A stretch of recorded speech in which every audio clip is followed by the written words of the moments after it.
ओम शांति। यथार्थ पुरुषार्थी कभी भी थकावट महसूस नहीं करते। कारण है दोनों के पुरुषार्थ में सिर्फ एक बात समझने का अंतर है, जिससे वे मेहनत में रहते हैं और दूसरे मोहब्बत में मस्त रहते हैं। कौन से संकल्प का अंतर है वह जानते हो? छोटा सा ही अंतर है। ज्यांचा योग्य प्रकारे पुरुषार्थ चाललेला आहे त्यांना थकवा नाही वाटत किंवा मेहनत नाही जाणवत, आणि ज्यांचा जबरदस्तीचा पुरुषार्थ चाललेला आहे तर त्यांना ही मेहनत पण वाटते, जबरदस्ती चाललोय आपण या रस्त्यावरती असं पण वाटतं। फर्क कोणता है? कौन से संकल्प का अंतर है वह जानते हो? छोटा सा ही अंतर है।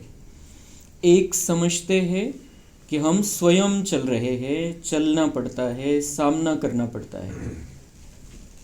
ज्यांना मेहनत वाटते या पुरुषार्थामध्ये त्यांचे संकल्प काय की हम स्वयं चल रहे हैं, म्हणजे मीच चालतोय, मी करतोय, मी पुरुषार्थ करतोय और चलना पड़ता है। आता रस्ता पकड़लेलाच आहे तर चलना पड़ता है, सामना करना पड़ता है।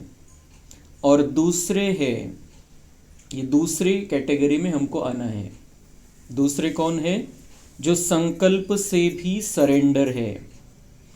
इसलिए वह सदैव यह अनुभव करते हैं कि हमें बाप दादा चला रहे हैं।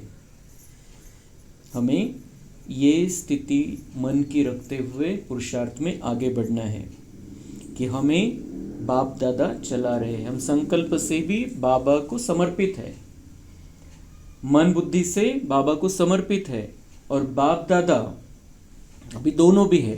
बाप दादा हमें चला रहे, मतलब मैं चल रहा हूँ, मैं पुरुषार्थ कर रहा हूँ, मुझे ही करना है, मुझे चलना ही है, ये नहीं, बाप दादा मुझे चला रहे हैं।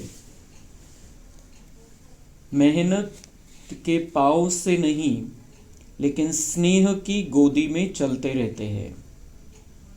तो जिनका जो यथार्थ पुरुषार्थी है उनको मज़ा आता है इस ज्ञान मार्ग में आगे बढ़ने में, और मज़ा आने का कारण ये है कि वो मन बुद्धि से बाबा पर समर्पित है। और दूसरा उनका मन में ये रहता है बाप दादा चला रहा है, मैं थोड़ी कर रहा हूँ, वो चला रहा है, बस मैंने उसके हाथ में अपने आप को सौंप दिया है, वो चला रहा है। म्हणजे मला करायचंय ते जबरदस्तीचा जो विषय है तो नाहीच है। तो कैसे चलते हैं वो?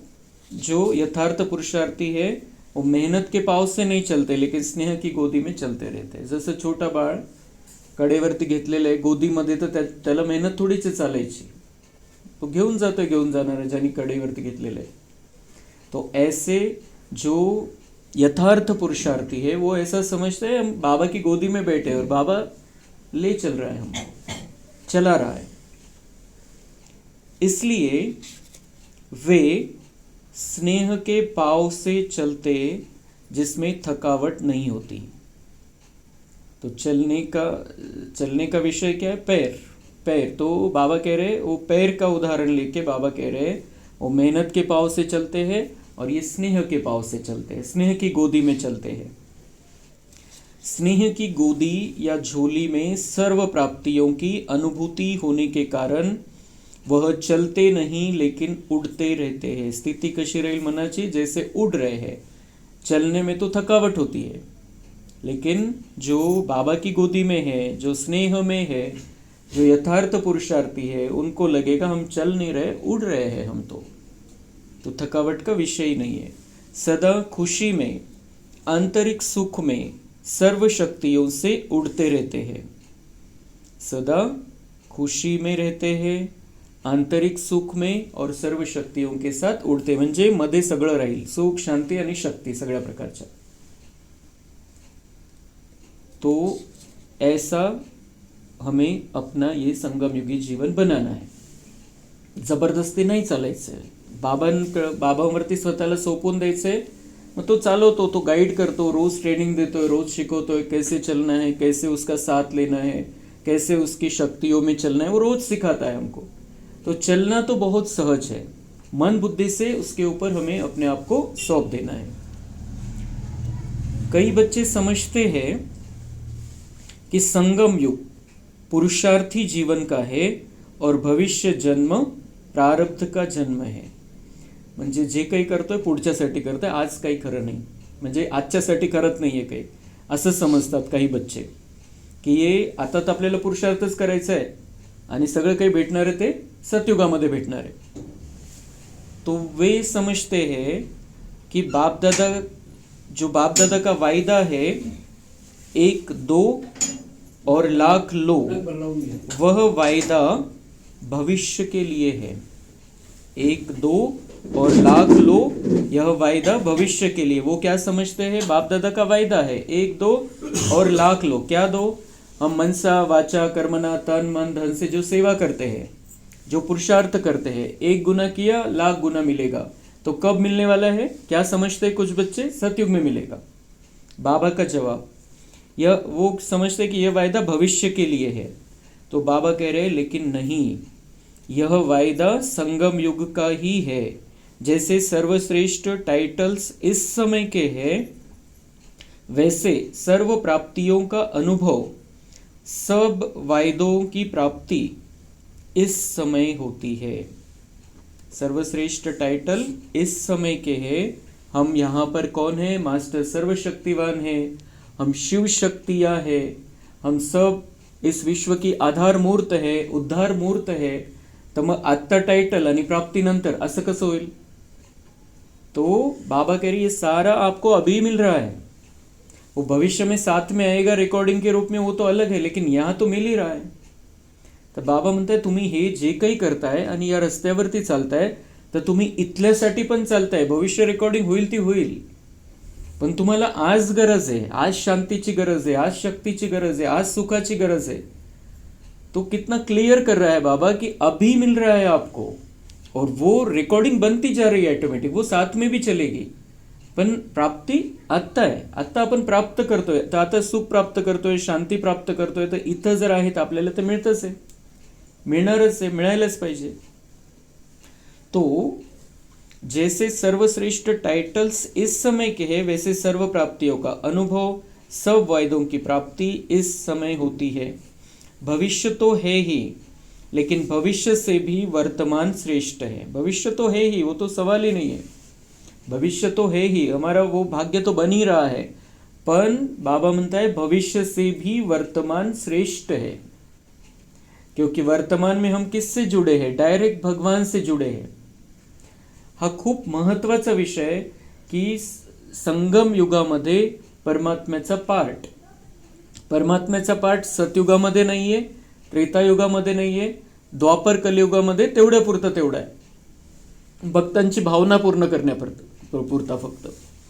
आत्ता परमात्म्याचा जेव्हा श्रेष्ठ पाठ चाललेला आहे, त्याला जे म्हटलेलं आहे की पतितांना पावन करणारा आहे, मुक्तिदाता आहे, जीवन मुक्तिदाता आहे, त्याचा पाठ जेव्हा आत्ता चाललेला आहे तेव्हा आपण त्याचे झालेलो आहे. तो इसलिए ये वर्तमान जो है हमारा, अभी हम जो बाबा के बने, ये श्रेष्ठ है.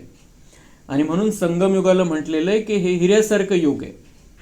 सतयुग सोन्यासारखं युग आहे, त्रेतायुग चांदीसारखं आहे, द्वापरयुग तांब्यासारखं आहे आणि कलियुग लोखंडासारखं आहे.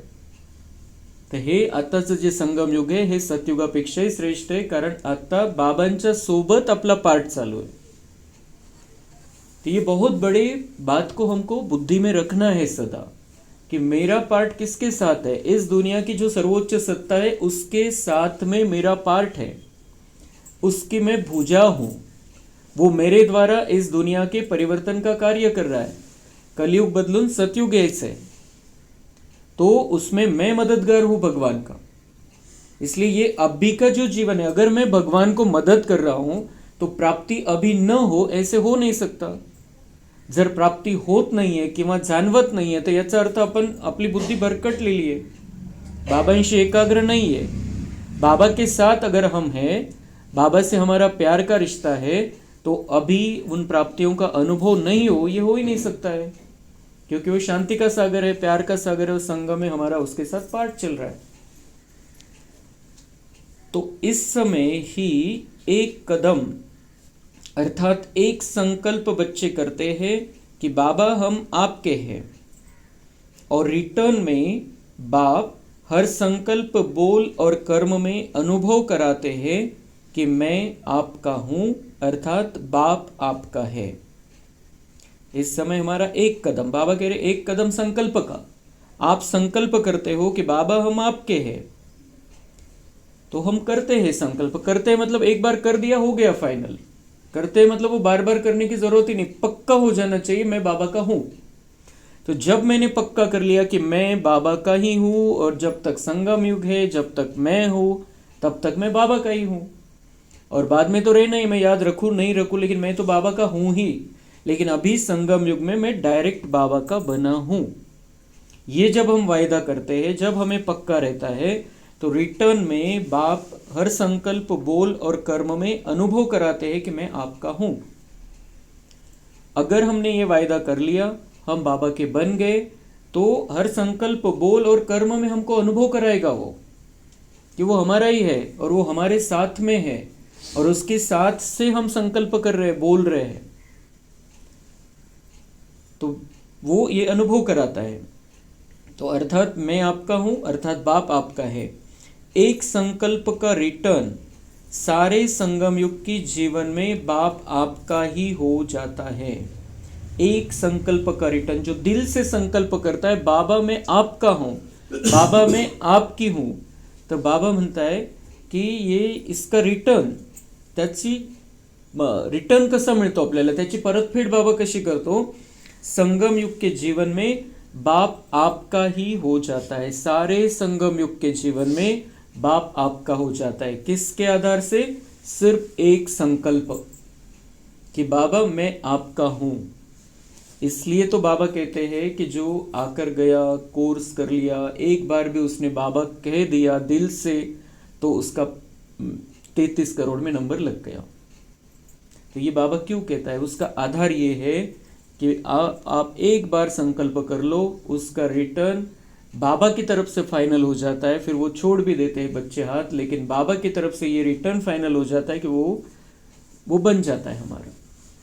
लेकिन हम ऐसे बच्चे हैं बाबा के, जो हमें पहले 9 लाख में आना है, उसमें भी 16,108 में हमको आना है। इसलिए हम बाबा को कभी नहीं छोड़ने वाले। हमने एक बार बोल दिया, अभी हम बाबा के हैं, चाहे कुछ भी हो जाए, जो होगा देखा जाएगा, लेकिन हम बाबा के हैं। जब तक मैं हूं, जब तक ये शरीर है, जब तक संगम युग है, जब तक बाबा है, तब तक मेरा डायरेक्ट कांटेक्ट है बाबा से। मैं बाबा का हूं। तो ये संकल्प, जो दिल का संकल्प हम करते हैं, बाबा बंध जाएगा पूरे संगम युग हमारे लिए, वो हमारा रहेगा। तो हम मन ही मन अभी संकल्प करते, आज तक किया नहीं किया, कैसा किया, किसने किस तरीके से किया, भावना से किया नहीं किया, विश्वास से किया नहीं किया, लेकिन आज हम पूरे विश्वास के साथ मन ही मन, अंदर ही अंदर बाबा को बोलेंगे कि बाबा मैं आपका हूँ, मैं आपका हो गया। मन ही मन हम संकल्प करेंगे।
तो इस वायदे को हमको निभाना है। बाबा ने तो, बाबा के पास हमारा अभी ये फुल एंड फाइनल वायदा पहुंच गया है।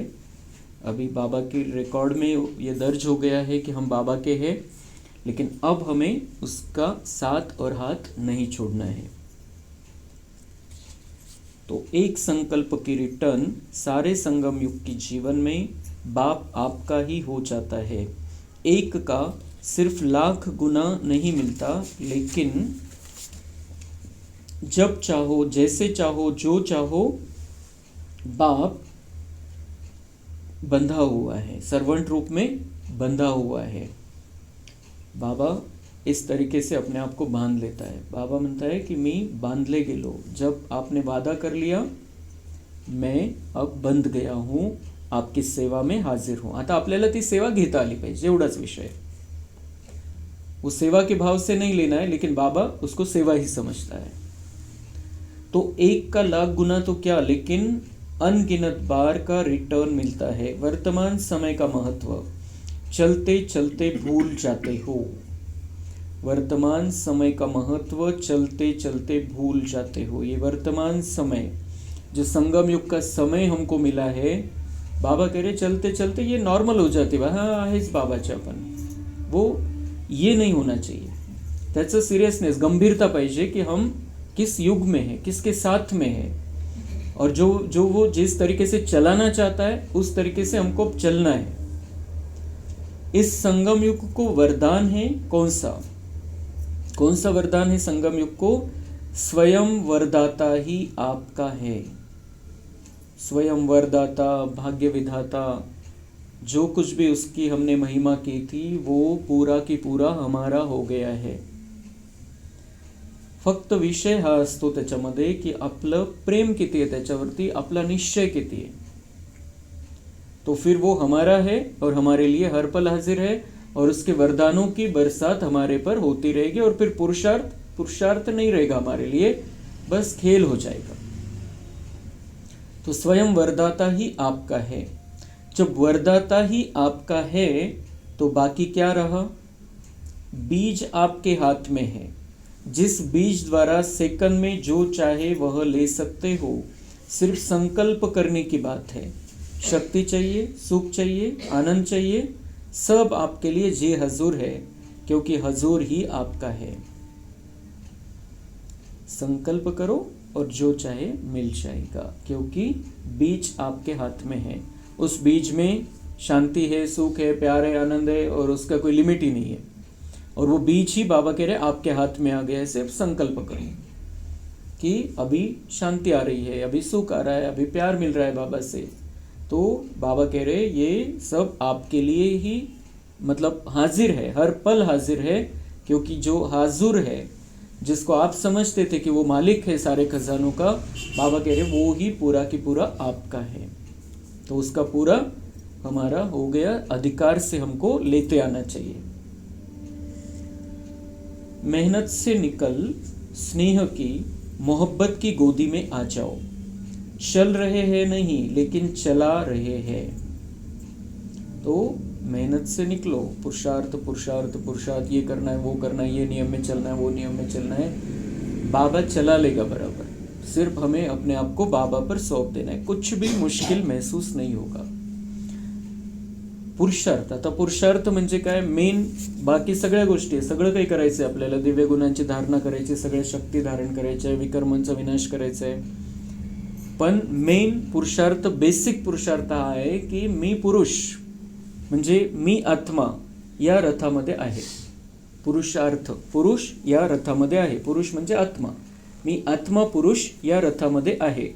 या रथामध्ये मी विराजमान होऊन या रथाला चालवतोय, या कर्मेंद्रियाला मी चालवतोय, आणि बाबा मला चालवतोय। मी आत्मा या रथाला चालवतोय आणि बाबा मला चालवतोय।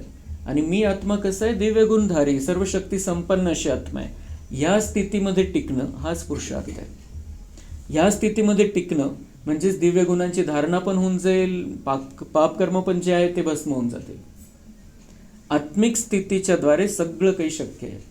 आत्मिक स्थिती आहे तर बाबांशी कनेक्शन पण खूप इझी आहे।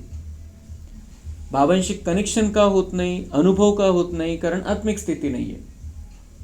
हम देह के माध्यम से उसको जुड़ना चाहते हैं, इसलिए कभी कभी ऐसा लगता है कि अनुभव ही नहीं हो रहा है कुछ। आत्मा को परमात्मा से जुड़ना है, क्योंकि ये लाइट एनर्जी, हल्की एनर्जी है। जो कोई बोझ अगर रहेगा देह भान का, तो फिर वो जो हल्कापन है बाबा में, उसके व्हायब्रेशन हमारे व्हायब्रेशन मॅच नाही होते. आपण जड मनाने बाबांची आठवण करतोय, बाबांपर्यंत ती आठवण कधीच पोहोचणार नाही, लाखों वर्ष पोहोचणार नहीं. हमें बिल्कुल हल्का होना पड़ता है. इसलिए तो बाबा वो बेसिक जो फंडा है, जो थ्योरी है, वो बताते हैं हमको कि अपने आप को आत्मा समझो, देह और देह के संबंध भूलो और फिर मुझे याद करो. तर त्याचा अर्थच तो आहे की स्वतःला आत्मा समजणं म्हणजे आत्मा लाईट आहे. जशी आत्मा परमधाम मधून आली होती तसं आपण स्वतःला समजणं. त्यावेळेला ज्या वेळेला बाबांची आठवण करायची आपल्याला, त्यावेळेला तसं समजणं, मग ते कनेक्शन लागेल, मग करंट येईल. मग एकदा आपण असं करत राहिलो, प्रॅक्टिस झाली की मग आपल्याला असं वेगवेगळ्या वेळेला पुरुषार्थ असं करावा नाही लागणार, ॲटोमॅटिक आत्मिक स्थिती राहील. पण काही काळ आपल्याला अधूनमधून प्रॅक्टिस करावी लागेल ती, की मी आत्मा कशी आहे, लाईट एकदम, कसं आलो होतो परमधाममधून, कुठले विकार नहीं, कुठला व्यर्थ नहीं, कुठला हिशोब नहीं, बिल्कुल नील स्थिति. तो ऐसा मैं अभी हूँ, मैं आत्मा, आपका बच्चा, आपकी संतान, और आपकी किरणें मुझ पर आ रही है, आप मुझे मिलने आओ, मैं आपको मिलने आऊँ. ऐसे अंदर ही अंदर बाबा से बातें चलती रहनी चाहिए. तो वो शांति का सागर, प्यार का सागर हमारे ऊपर मेहरबान रहेगा हर पल.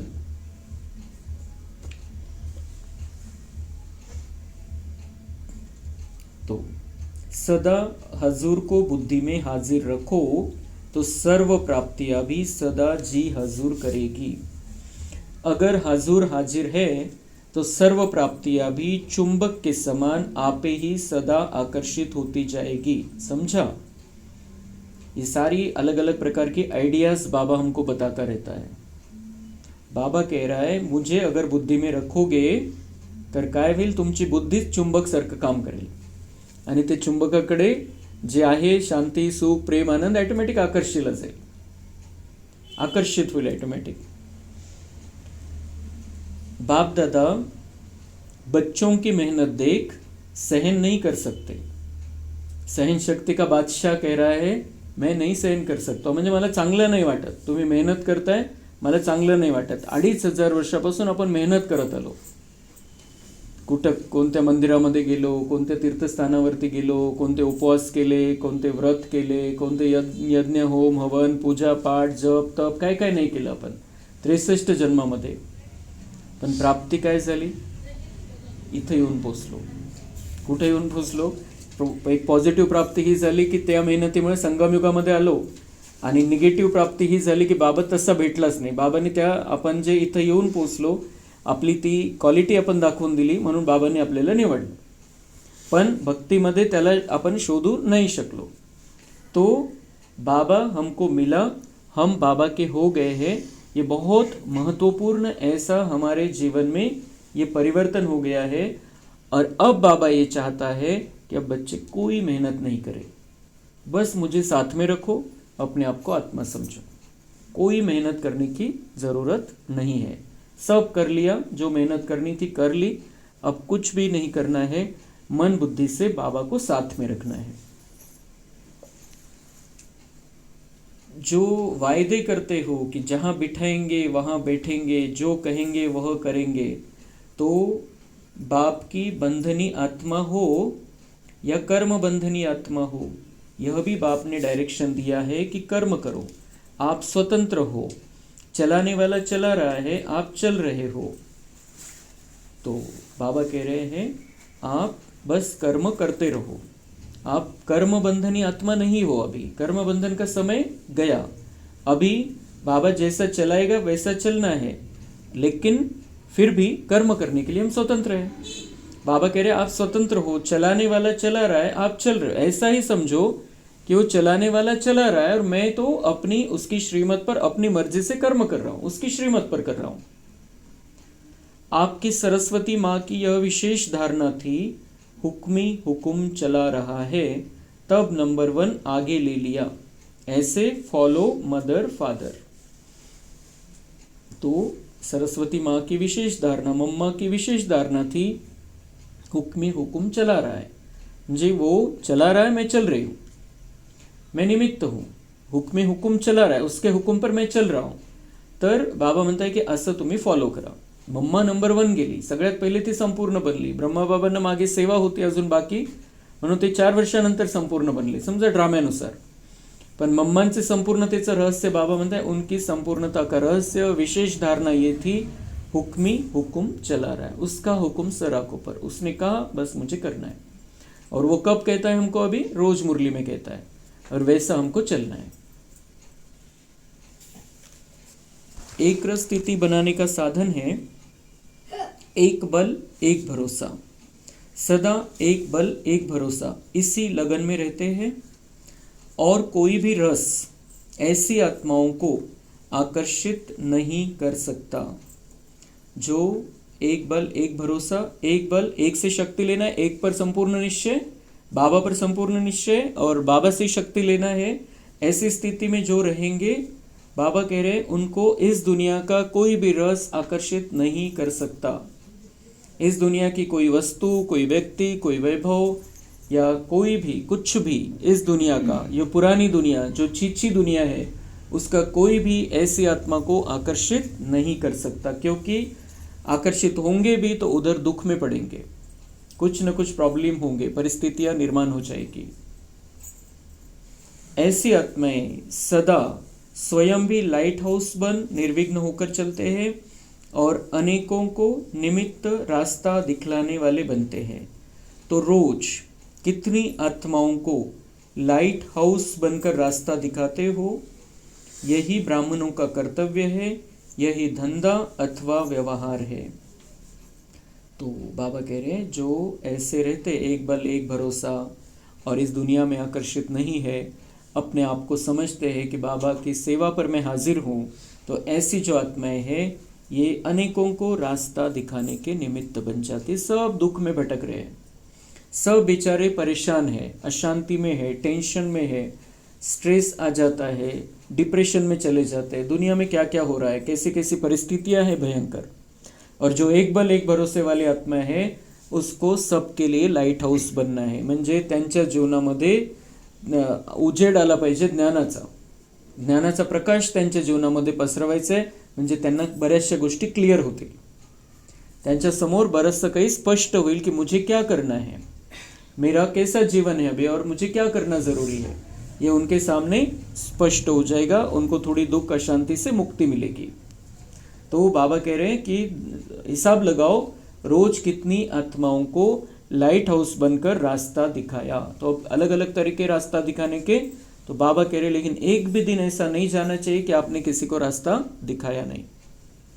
तो किस तरीके से दिखाना है, किसको दिखाना है, ये हर एक अपने अपने हिसाब से कर सकते हैं। अभी उनको नहीं मानना है जिनको दिखाया रास्ता, वो बात अलग है, लेकिन हमारी ड्यूटी हमको बचानी है।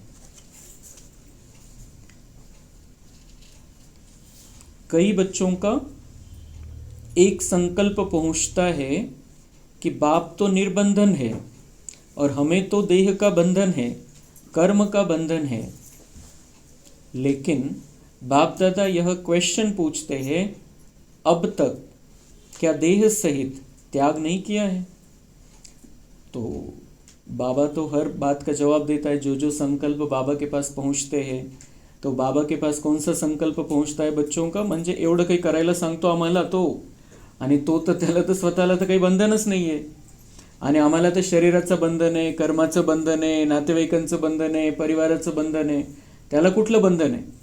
तो सांगू शकतो आम्हाला, एवढं इझिली सांगू शकतो की हे करा तुम्ही, असं करा, असं चला, तो सांगू शकतो। तो बाबांचा प्रश्न है, बाप दादा क्वेश्चन पूछते हैं, अब तक क्या देह सहित त्याग नहीं किया है? बाबा बच्चों के हर संकल्प का जवाब देता है। तो क्या आपने अब तक देह सहित त्याग नहीं किया है? पहला वायदा है सब बच्चों का कि तन मन धन तेरा, न कि मेरा। कितना सुंदर जवाब है बाबा का, इससे सुंदर जवाब तो कोई दे ही नहीं सकता है। कि क्या कहते बच्चे, हमको तन का बंधन है, हमको ये बंधन है, वो बंधन है। और सबसे पहला वायदा जब बाबा के हम बन जाते हैं, सबसे पहला वायदा क्या करते हैं कि तन मन धन सब मेरा। तो माझं शरीर राहिलंच नाही तर माझं बंधन कुठलं? मग शरीर माझं राहिलंच नाही तो बाबा क्या समझाता है हमको कि आप तन मन धन से मेरे पे समर्पित हो जाते हो। तो मैं कोई वो ले नहीं लेता हूँ, लेकिन मैं आपको लोन पर ये शरीर देता हूँ, ट्रस्टी होकर संभालो, लोन पे देता हूँ, या उसको वैसे संभालो या फिर ट्रस्टी होकर इसको संभालो, अपने परिवार को संभालो, अपने शरीर को संभालो, तो आपका नहीं है. तुम्ही मला देऊन टाकलं तर तुम्ही म्हणता माझं शरीर आहे, माझं हे मला बंधन है. तो बाबा कह रहे मतलब आपने सरेंडर नहीं किया है, मतलब आपने त्याग नहीं किया है. कितना सुंदर आध्यात्मिक जवाब है बाबा का. और आगे बाबा कह रहे हैं जब तेरा है मेरा है ही नहीं तो फिर बंधन काहे का. जब उसका कर दिया हमने, मेरा है ही नहीं शरीर, परिवार भी बाबा का है, बच्चे भी बाबा के हैं, सब बाबा का है, तो फिर मेरा आया कहाँ से. फिर जो बंधन में फंसाता है मेरा कहाँ से आया, वो तो बाबा का है, हम संभाल रहे, हम निमित्त है. जे किती सुंदर बाबा टर्न देतोय की कशा प्रकारे तुम्हाला या जीवनामध्ये चालायचं आहे, म्हणजे बंधन जाणवणार नाही. और बाबा आगे कह रहे हैं यह तो लोन पर बाप दादा ने दिया है, बाबा ने हमको ये संभालने के लिए दिया है. आप ट्रस्टी हो न कि मालिक, ट्रस्टी हो न कि मालिक, क्योंकि ये शरीर तो बाबा का हो गया. मतलब क्या हुआ, हम इसी जीवन में रहते हुए, इसी शरीर में रहते हुए दूसरे जीवन में ट्रांसफर हो गए हैं. बाकीच्या जन्माचं आणि या जन्माचं वेगळं आहे. तो बाबा कह रहे हैं जब, बहुत गहराई से इस बात को सोचना, बहुत सुंदर बाबा समझा रहा है. जब मरजीवा बन गए तो 83 जन्मों का हिसाब किताब समाप्त हो गया, असं समजायचंय. हिशोब समाप्त नाही झाला. 83 जन्माचा तर नसतो हिशोब, समजा त्याचा एक प्रभाव असतो तो, आणि 63 जन्माचा हिशोब. पण बाबा म्हणताय तुम्ही असं समजा की 83 जन्माचा विषय संपला, आता मला या जन्मामध्ये काय करायचं त्याच्यावरती फोकस. और हिसाब किताब जब हम बाबा के पूरी रीति से बन जाते हैं तो वो हिसाब किताब हम ऐसे चुटकी में हम साफ करना चालू कर देते हैं. उस हिसाब से भी बाबा कह रहे पण हिशोब जरी समाप्त झाला, हिशोब जरी आपण इथं आलो त्यावेळेला खूप कमी हिशोब राहिलेला आहे, कमी हिशोब राहिलेला असतो आपला, थोड्या लोकांसोबत असतो. आपण बघतो की आपला हिशोब किती जणांसोबत आहे आज, म्हणजे आपण 63 जन्मामध्ये, बाकीचं सोडून देऊ आपण, पण 63 जन्मामध्ये किती जणांना भेटलो असेल आपण, किती जणांच्या सोबत आपले हिशोब झालेले असतील, किती जणांविषयी चुकीची भावना केली असेल, किती जणांना आपण फसवलं असेल, बोललो असेल उलटं पालटं. आज आपण विचार करायचा या जन्मामध्ये संगमयुगाचा आपल्या किती जणांशी हिशोब आहे फक्त. म्हणजे लाखो जणांच्या कॉन्टॅक्टमध्ये आलो आपण 63 जन्मामध्ये, पण आज आपल्या समोर किती जण असतात, 5 जणांशी हिशोब आहे, 10 जणांशी हिशोब आहे किंवा 20 जणांशी हिशोब आहे. बाकीच्यांशी तर नाहीच आहे आपला. म्हणजे काही असलं तेवढ्यापुरतं, तेवढं व्यावहारिक तेवढ्यापुरतं, पण बाकी असा जो कार्मिक अकाउंटचं आपल्याला वाटतं ते नाहीच आहे. किती जणांना भेटलेलं आपण, म्हणजे खूप विचार करण्याची गोष्ट आहे. आणि त्या अर्थाने पण बाबा म्हणतोय की वो जन्म का हिसाब किताब खत्म हो गया तुम्हारा. ये बहुत गहराई से सोचने की बात है. खूप महत्वपूर्ण सिक्रेट बाबा आपल्याला सांगतोय. म्हणजे आपण तो लोड बुद्धीतून काढूनच टाकायचा आहे आता. किती जन्माचं जर, इतक्या जन्माचा जर इतका हिशोब राहिला असता तर लाखो जण आले असते आपल्याकडे हिशोब घ्यायला. किती जण आहे, 5, 10, 15, 20, 25, 30, 50, 100 आणि लाखो जणांसोबत हिशोब होता. तर बाबा कह रहे जब आप मेरे बन गए हो तो ऐसा समझ लो पिछला खत्म. ये कुछ जिनके साथ बहुत ज्यादा बन गया था, जो हमने मिटाया नहीं, वो 5, 10, 20 लोग हैं बस. ये सीक्रेट बाबा बता रहा है. तो अब नया ये 84वां जन्म है. ये हमने आज तक सुना नहीं था. जो बाबा ने ये बताई है बात, ये समझ में भी नहीं आया था, सुना भी नहीं था, लेकिन बाबा जैसे समझा रहा है तो ये क्लैरिटी आती जाती है बुद्धि में. ये क्या है, मतलब ये क्यों कह रहा है बाबा 83 जन्मों का हिसाब किताब समाप्त हो गया, लेकिन जो बचा है वो हमको मिटाना है. आणि मेन गोष्ट असते त्याच्यामध्ये, समजा हिशोब जरी संपला पण संस्कार कायम आहे. 63 जन्माचे जे संस्कार आहे, म्हणून संस्कार परिवर्तनाची आपल्याला मेहनत घ्यावी लागणार आहे. हिशोब मिटवायचा तो मिटत राहील, काय राहिलं असेल तो राहिलं असेल, पण खूप नाहीये, खूप नाहीये. हे खूप हिशोब आहे तो डोक्यातून काढून टाकायचा आहे. पण मेन गोष्ट आपल्याला परिवर्तन हे करायचं, संस्कार परिवर्तन से संसार परिवर्तन होगा. तो मुझे बाबा के पास रहते हुए अपने संस्कारों को ऊंचा बनाना है, श्रेष्ठ बनाना है, दिव्य बनाना है. ये लक्ष्य हमें आज से पक्का कर लेना है. हिसाब किताब बुद्धि से निकाल देना है, वो बाबा की याद में हो जाएगा जो भी रहा हुआ होगा। लेकिन मुझे मेन क्या करना है, यहाँ पर आने के बाद मेरे संस्कारों को बदलना है, संस्कारों पर काम करना है, कर्मों को श्रेष्ठ बनाना है। और जो हम मम्मा का अगर देखेंगे, मम्मा ने जो मुरलियाँ चलाई, मम्मा की मुरली का फोकस ही इस पर रहता था, कर्मों को श्रेष्ठ बनाओ, क्योंकि वो उसमें जाना ही नहीं है। बाबा कहते मुझे याद करो, तुम्हारे विकर्म ऑटोमॅटिक भस्म होते रहेंगे अंदर ही अंदर, और ज्यादा नाही है। एक 10-20 लोकांमध्ये आपण परेशान होऊन जातो, आपल्याला सगळ्या विश्वाचं कल्याण करण्याची जिम्मेदारी दिली बाबांनी। तो इसलिए वो बात का निकाल देना है, संस्कार अपने बदलने पर फोकस करना है। तो बाबा कह रहे हैं अब नया ये 84वां जन्म है, इस जन्म की तुलना और जन्मों से कर ही नहीं सकते। किसी भी जन्म से, सतयुग के जन्म से भी इस जन्म की तुलना नहीं कर सकते। सतयुग से लेके तो ये जो अभी ये शरीर मिला है, हमारा जन्म गर्भ से हुआ है, लेकिन संगम युग में हमें जन्म खुद भगवान ने दिया है, खुद भगवान ने जन्म दिया। इसलिए बाबा कह रहे देवता रूप में आपका जो जन्म हुआ, उससे भी इस जन्म की तुलना नहीं कर सकते। इतना महत्वपूर्ण जन्म है ये संगम का। इस दिव्य जन्म का बंधन नहीं, संबंध है। इस दिव्य अलौकिक जन्म में ब्राह्मण आत्मा स्वतंत्र है, न कि परतंत्र।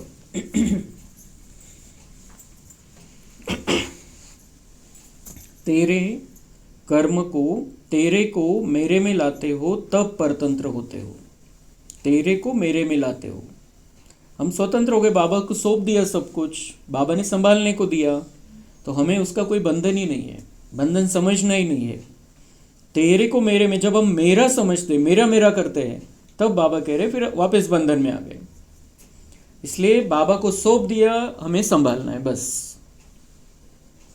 मेरा पहले वाला हिसाब, मेरा पहले वाला संस्कार आया कहाँ से? अगर ऐसे स्वतंत्र होकर रहो कि यह लोन मिली हुई देह है, तो सेकंड में उड़ सकते हो। तो मेरा पहले वाला हिसाब, बाबा कह रहे हैं कि आप ऐसा उस हिसाब को भी बुद्धि में मत रखो। और जो आप कहते हो मेरा स्वभाव ही ऐसा है, बाबा कह रहे वो कहाँ से आया? अभी तो आप बाबा के बन गए, पूरा का पूरा बाबा के हो गए। तो जो बाबा का स्वभाव वो आपका स्वभाव होना चाहिए। तो अगर ऐसे स्वतंत्र होकर रहो, मतलब सब बाबा को सौंप दिया है, मैं तो बस निर्बंधन हूँ, बच्चा हूँ, विद्यार्थी हूँ, तो बाबा कह रहे अगर ऐसा स्वतंत्र होकर रहो कि लोन मिली हुई देह है, तो सेकंड में उड़ सकते हो। इतका हल्कापन ही उनसे। आप निर्बंधन आत्मा हो या बंधनी हो, आप निर्बंधन आत्मा हो या बंधनी हो। हम निर्बंधन आत्मा अब संगम युग में, अगर संगम युग में भी बंधन में बंधेंगे तो फिर कब मुक्त कब होंगे हम? तो बंधनी है नहीं, हम अब निर्बंधन आत्मा है। संगम युग में हमारा संबंध है सबके साथ सेवा का, बंधन नहीं है। हम कर्मयोगी आत्माएं हैं, कर्म करते हुए बाबा के साथ रहते हुए हम सेवा कर रहे हैं, बस सिंपल। पहले ही शरीर छोड़ चुके हो, बाबा कह रहे ऐसे समझो, वो शरीर तो छोड़ दिया हमने, अभी बिल्कुल कंप्लीट नया जन्म है। और ये जन्म की तुलना बाबा ने पहले ही कह दिया उन किसी भी जन्म से नहीं कर सकते। तो ये नया जन्म बाबा की गोदी में हम हैं, तो कैसा रहना चाहिए? तो पहले ही शरीर छोड़ चुके हैं, मर जीवा बन चुके हैं। यह तो सिर्फ विश्व सेवा के लिए शरीर रहा हुआ है। ये शरीर क्यों है? विश्व सेवा के लिए बाबा ने रखा है, बस। बिल्कुल ये बात की क्लैरिटी होनी चाहिए। संगम युग में अगर हम आ गए हैं तो ये विश्व सेवा के लिए ये शरीर हमें मिला है। अब वो जन्म से, उस शरीर से हम मर गए, मर जीवा जन्म हो गया, उसी शरीर में रहते हुए ट्रांसफर हो गए। और फिर बाबा कह रहे ये शरीर, ये तो सिर्फ विश्व सेवा के लिए शरीर रहा हुआ है। पुराने शरीरों में बाप शक्ति भरकर चला रहे। पुराने शरीर, हमने इस शरीर को कैसा कर लिया था, जो क्योंकि हम 84वें जन्म, ये 83वें जन्म के शरीर में हम आए थे, तो कितना आत्मा कितना कुछ लेकर आई, कितने संस्कार लेकर आई साथ में, तो उनका प्रभाव इस शरीर पर पड़ा था। आता बाबा म्हणताय की त्यामुळे तुम्हाला हे शरीर भेटलं जे काही आहे, पण आता संगम युगामध्ये तुमचा हा नवा जन्म झालेला आहे। तुम्ही समजा ते शरीर सोडून दिलं, हे बाबांनी आता रिन्यू करून दिलेलं आहे आपल्याला, आणि या जुन्या शरीरामध्ये शक्ती भरून बाबा चालवतोय. कितना सिंपल बाबा अपने इस जीवन को कर देता है कि बाबा चला रहा है, बाबा ने ये नया शरीर दिया है, बाबा अब इसमें शक्ति भर रहा है. जिम्मेदारी बाप की है, फिर आप क्यों ले लेते हो? जिम्मेदारी बाप की है, इस शरीर को चलाने की जिम्मेदारी बाप की है. फिर म्हणजे त्याचा जो लोड घेतो आपण त्याच्याविषयी बाबा बोलत असतो. बाबांना लोड नहीं चालत आता, लोड घ्यायचा नहीं है, संभालना है. बाबा कह देता है इस शरीर को ही संभालना है और मैं भी संभाल रहा हूँ, मैं भी शक्ति भर रहा हूँ इसमें. लेकिन आप जो कहते हो मेरा मेरा मेरा, मैं ही शरीर हूँ, इसमें भी आ जाता हूँ मेरा मेरा कहते कहते, तो उसको बंद करना है. जिम्मेदारी छोड़ दो अर्थात मेरापन छोड़ दो. जिम्मेदारी छोड़ दो अर्थात मेरापन छोड़ दो. ये बाबा ने दिया हुआ शरीर है, मेरा नहीं, लेकिन मुझे संभालना है बहुत अच्छी तरह से. तो ये बैलेंस हमको समझना है. बाबा जो समझाता है उसका, मेरा पुरुषार्थ, मेरी इन्वेंशन, मेरी सर्विस, मेरी टचिंग, मेरे गुण बहुत अच्छे हैं, मेरे हैंडलिंग पावर बहुत अच्छी है, मेरी निर्णय शक्ति बहुत अच्छी है, मेरी समझ ही यथार्थ है, बाकी सब मिसअंडरस्टैंडिंग में है. ये मेरा मेरा आया कहाँ से?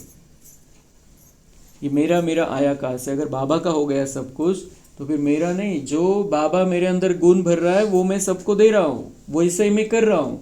अगर बाबा मेरे अंदर गुण नहीं भरता तो मैं कुछ नहीं बोल सकता था, कुछ समझ में नहीं आता था. इसलिए कुछ भी हम करते हैं संगम युग में बाबा कराता है, मैं निमित्त हूँ. बस ये भावना होनी चाहिए. यही रॉयल माया है. जो मेरापन आ जाता है, मैंने किया, मेरी वजह से, ये रॉयल माया है. इसमें मायाजीत बन जाओ तो सेकंड में प्रकृति जीत बन जाएंगे. अगर ये माया को जीत लिया, मैं और मेरे की माया को जीत लिया, तो बाबा कह रहे हैं सेकंड में प्रकृति जीत बन जाएंगे.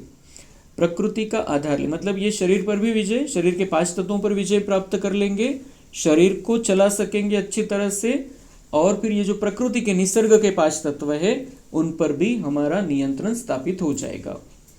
प्रकृति का आधार लेंगे लेकिन अधीन नहीं बनेंगे. तो प्रकृति जीत मतलब प्रकृति का आधार लेंगे, शरीर को चलाना है, और बाकी प्रकृति का जो 5 तत्वों का भी आधार लेना पड़ता है हमको, क्योंकि उनके आधार से हम चल सकते हैं, शरीर को चला सकते हैं, जीवन को चला सकते हैं. तो आधार लेंगे पर डिपेंड नहीं होना, अधीन नहीं होंगे. प्रकृति जीत ही विश्व जीत व जगत जीत है. फिर सेकंड का डायरेक्शन अशरीरी भव का सहज और स्वतः हो सकता. तो जैसे हम प्रकृति जीत बन जाएंगे, मैं और मेरी की माया को छोड़ देंगे, तो बाबा कह रहे सेकंड का डायरेक्शन अशरीरी भव का. आप अपने आप को डायरेक्शन दो, अभी चलो घर, अभी चलो परमधाम, अभी चलो सूक्ष्म वतन, अभी चलो मधुबन, तो वो सेकंड में हो जाएगा. इतने हल्के आप हो जाओ. अच्छा, ओम शांति.